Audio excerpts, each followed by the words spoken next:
ဒီကကျွန်တော်တို့စိတ်ကင်းချက်ရအရင်ကပြောခဲ့ရင်လည်းပဲဒီနေ့လူဟိုတင်းတင်းမာမာသတ်မှတ်ထားတာမရှိခဲ့ပါဘူးဒါပေမဲ့ဒီနေ့ကစပြီးတော့ကျွန်တော်တို့ကျောင်းဆရာကြီးနဲ့တကွကျွန်တော်တို့ဆရာသမားတွေအခုလုံးရဲ့ဆွန့်ပစ်ချက်အရာဒီနေ့ကစပြီးတော့ကျွန်တော်တို့ကျောင်းကိုရောက်ပြီးတာနဲ့အဲ့ဒီအချင်းကနေစပြီးတော့ကျွန်တော်တို့ကျောင်းကနေထွက်တဲ့အချိန်ထိဒီမှာရဟင်ဂျာစကားပြောပိုင်ခွင့်မရှိဘူးတဲ့ဂျာပိုင်းကာလမှာတကူကူပြောရရင်ဆရာသမားအချင်းချင်းဖြစ်ဖြစ်ကျောင်းသားအချင်းချင်းဖြစ်ဖြစ်ကျောင်းသားတွေကဆရာသမားနဲ့ပဲဖြစ်ဖြစ်နော်စကားပြောရတဲ့အခါမှာဘာစကားသုံးရမှာလဲဘာ language သုံးရမှာလဲအဲ့ဒီနှမျိုးပဲသုံးပိုင်ခွင့်ရှိတယ်နော်ဒီနေ့ကနေစပြီးတော့ကျွန်တော်ချောင်းကိုရောက်ပြီးတာနဲ့ဗမာလိုဖြစ်ဖြစ်အင်္ဂလိပ်လိုဖြစ်ဖြစ်အဲ့ဒါတကူကူနဲ့ပဲပြောရမှာကျန်တဲ့ဘာသာစကားဥပမာရဟင်ဂျာဘာသာစကားပြောပိုင်ခွင့်ရှိလားမရှိပါဘူးကျောင်းထဲကိုရောက်ပြီးတာနဲ့ဒီမှာရဟင်ဂျာစကားပြောပိုင်ခွင့်မရှိဘူးနော်ဟုတ်ကဲ့အဲ့ဒါကြောင့်မလို့အဲ့ဒါကိုဘယိုးဆိုင်ပါဆရာပြောတဲ့အခါမှာကဗမာလူပဲဟောဗမာလူဆိုတာကျွန်တော်တို့မိခင်ဘာသာစကားမဟုတ်မိခင်ဘာသာစကားမဟုတ်တဲ့အဖြစ်ဆရာကကျွန်တော်တို့ရဟင်ဂျာလူပဲဆရာပြောနိုင်တယ်ငါတို့ကပြောမနိုင်ဘူးဘာဖြစ်လို့လဲဆရာပြောတတ်တယ်ငါတို့ကပြောမထက်ဘူးပြောတဲ့ဟာဆရာနားလေတယ်ငါတို့ကနားမလဲအဲ့ဒါဘာကြောင့်လဲအဲ့ဒါဘာဖြစ်လို့လဲဆရာဘယ်လိုသိနိုင်တာလဲဆရာပြေးလို့သိနိုင်တာလားဆရာမဖြေမှကျွန်တော်တို့မသိနိုင်ဘူးလားငါတို့ကလည်းဆရာဖြေတဲ့ခါမှာငါတို့အခုလုံးသိလာမှာဖြစ်တယ်အဲ့လိုမျိုးလားအဲ့လိုမျိုးမဟုတ်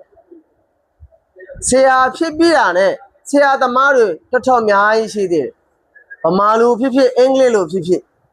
သူကဟိုမှာစသိနေအင်္ဂလိပ်လိုစသိနေဒါမဲ့သူကအခါမှာပြောဟိုကျွမ်းကျင်အင်္ဂလိပ်စကားကိုပြောမထက်ရှိတယ်မလားအဲ့လိုမျိုးရှိလားရှိပါဒါမဲ့အဲ့ဒီဆရာအင်္ဂလိပ်ဆရာပဲအင်္ဂလိပ်စာသိနေကလေးတွေကိုကျောင်းသားတွေကိုအင်္ဂလိပ်စာသိနေဒါမဲ့သူမှအင်္ဂလိပ်စကားပြောရတဲ့အခါမှာပြောမထက်ကျွမ်းကျင်ပြောမထက်ဒါမဲ့သူကဆရာဖြစ်တယ်လေအလားတူပဲမြန်မာစာဆရာမြန်မာစာမှာလည်းအဲ့ဒီအတိုင်းပဲသူမြန်မာစာဆရာလုပ်တယ်မြန်မာစာသိတယ်ဒါပေမဲ့စကားပြောတဲ့အခါမှာဗမာလူကိုပြပြတသားပြောမထက်ကျွမ်းကျင်ပြောမထက်နော်အဲ့လိုမျိုးလည်းရှိတယ်ဒါမဲ့အခုဟိုဆရာလည်းမဖြစ်သေးဘူးကျောင်းသားဘဝမှာပဲသူကလည်းဗမာလူပြောတတ်ဗမာလူပြောနိုင်အလားတူပဲအင်္ဂလိပ်လိုမှာလည်းအဲ့ရတိုင်းပဲသူကကိုကျောင်းသားဘဝ8တန်း9တန်း10တန်းအဲ့ရတိုင်းမှာပဲအဲ့ဒီအထဲမှာပဲ8တန်း9တန်းကျောင်းသားတွေတက်မှာအဲ့ဒီ8တန်းထဲမှာတော့အင်္ဂလိပ်စကားဖြစ်ဖြစ်ဗမာလူဖြစ်ဖြစ်ကျွမ်းပြောတတ်တဲ့ကောင်တွေအများကြီးပဲကျောင်းသားတွေထဲမှာလည်းအများကြီးပဲဟုတ်တယ်မလားမြင်ဘူးတယ်မလားမင်းတို့ကလည်းဟုတ်ကဲ့ကြောင့်မလို့ကျွန်တော်ပြောလိုက်တာဒါကြောင့်မလို့ကျွန်တော်ပြောရှင်းတာကအဲ့ဒါဆရာပြေးဖို့တော့ဆရာမပြေးဖို့တော့အဲ့ဒါအကြောင်းမဟုတ်အဓိကအဲ့ဒီဟာကိုအဲ့ဒီပေါ်မှာကိုအယုံဆိုင်ဖို့လိုတယ်ဒါဥပမာကြတော့ဒါ language တင်တာပဲ language တင်ဖို့တော့အဲ့ဒါကိုရေးရမယ်အဲ့ဒါကိုရေးပြီးမှအလွတ်ချက်ရမယ်အဲ့လိုမျိုးမပါဘူးအဲ့လိုမျိုးမဟုတ်ဥပမာကြတော့မင်းတို့ငါတို့ကကလေးဘဝကနေဒီကနေ့ရှင်ထိအခုလုံးတီးလာတဲ့ဟာက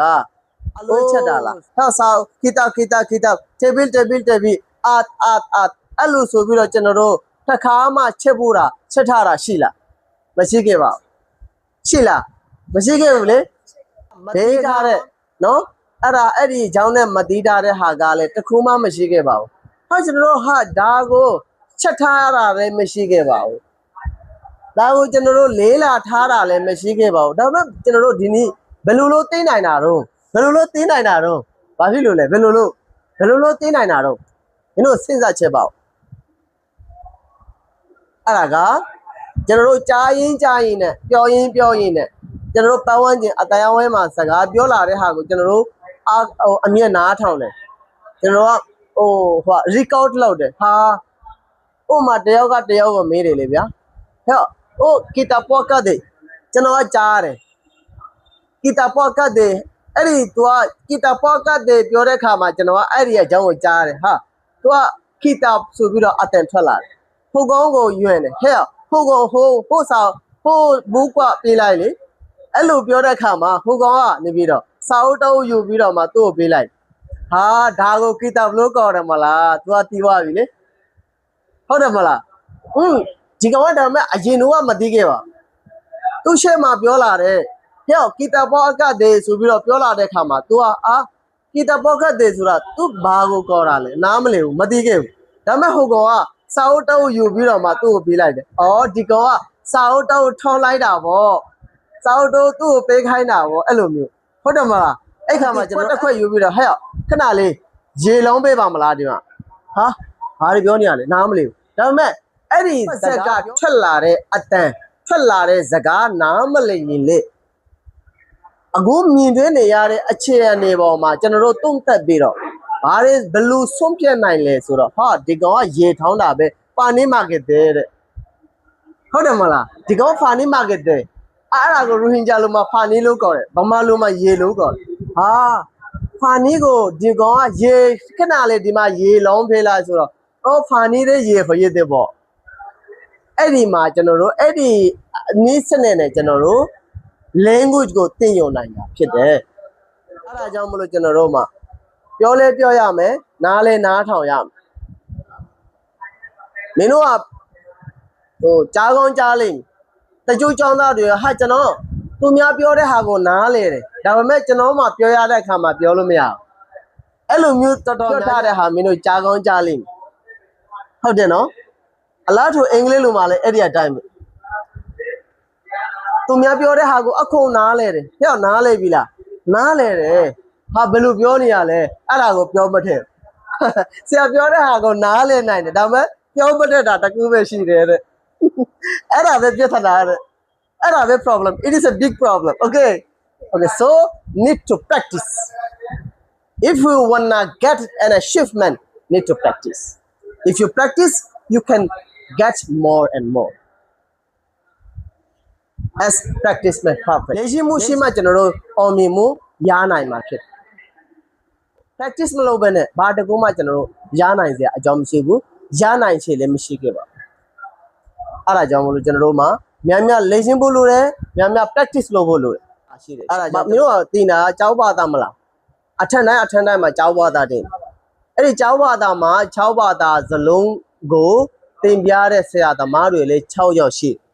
ဟုတ်တယ်မလား6ယောက်ရှိတယ်ဘာသာလိုက်ဆရာသမားတွေရှိရလေ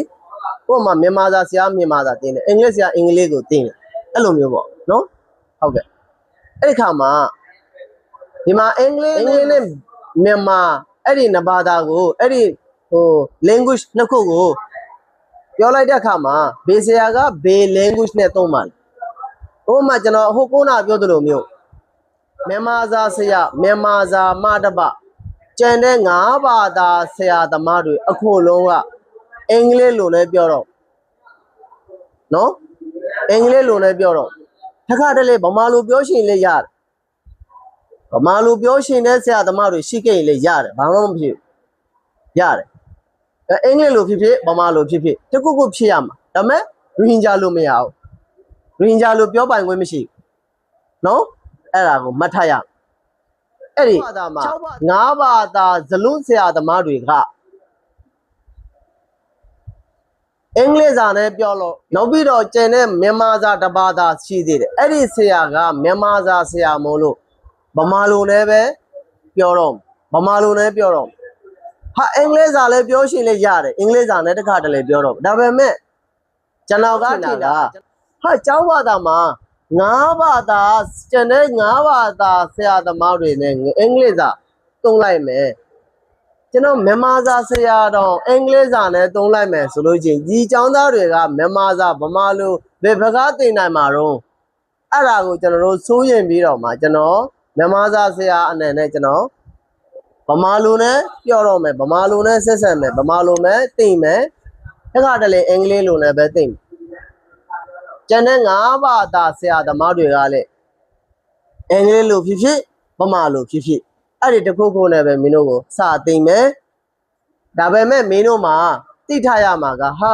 ဆရာတဲ့တက္ကထလေးကျွန်တော်တို့ကြုံများကြုံတက်တဲ့အကြောင်းအချက်အနေရှိတယ်လို့မျိုးတင်ချာပေါ့ဗျာဥပမာထားပါတော့တင်ချာကျွန်တော်တို့ကိုဆရာတင်ချာဆရာတင်ချာတင်တဲ့အခါမှာဆရာကရူဟင်ဂျာစကားပဲသုံးလိုက်တယ်ရူဟင်ဂျာဘာသာစကားနဲ့တင်ချာတင်လိုက်တဲ့အခါမှာတော့ကျွန်တော်တို့နားမလည်တာထော်များကြောင်းသားတွေရှိတယ်အခုဆရာပြောတဲ့ဟာကအင်္ဂလိပ်စာနဲ့ဗမာလိုလည်းပဲသိမယ်ဆိုတော့ကျွန်တော်ဘာသာစကားနဲ့တင်တဲ့တင်ချာကိုတော့နားမလည်တာရှိခဲ့ရင်ကျွန်တော်တို့အင်္ဂလိပ်စာဖြစ်ဗမာလိုဖြစ်အဲ့ဒါကိုပြောပြီးတော့အဲ့ဒါနဲ့သိမယ်စသိမယ်ဆိုလို့ရှိရင်ကျွန်တော်တို့ဘယ်လိုနားလည်နိုင်မှာတော့မင်းတို့မှာအဲ့ဒီဆက်ထားလို့မရမင်းတို့မှာအဲ့ဒီအချံထားလို့မရဘူးဒါကျွန်တော်လုံးနိုင်မယ်ဒါကျွန်တော်လုံးနိုင်မယ်သူများလုံးနိုင်ရင်ကျွန်တော်ကလုံးနိုင်မလုံးနိုင်ဘူးဆိုတာအကြောင်းမရှိဘူးလေသူများလည်းကျွန်တော်လူပဲခုကောင်လည်းကျွန်တော်လူပဲခုကြောင်းသားလည်းကျွန်တော်လူပဲသူနဲ့ငါနဲ့ဘာသူ